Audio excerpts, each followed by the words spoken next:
Tak ramai yang akan pandai berterima kasih kepadamu, wahai Allah. Ni Iblis sebut, tak ramai yang akan berterima kasih kepadamu. 3 kali dah kita makan hari ni. Sudah 3 kali. Berapa orang yang lafaz Alhamdulillah?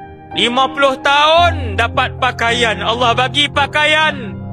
Berapa orang yang tiap-tiap malam bila dia tanggal pakaian dia, dia kata, dia sebut Alhamdulillah, wahai Allah, bagi nikmat pakai baju kepadaku. 50 tahun dah.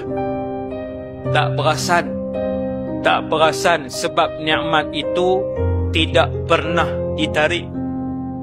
Sebab tu orang bila dia hidup, tiba-tiba satu hari Allah bagi sakit, tak pernah kena gout. Ada satu hari Allah bagi sakit kaki, kedua-dua belah gout, letak pun tak boleh. 49 tahun Allah bagi kaki sihat.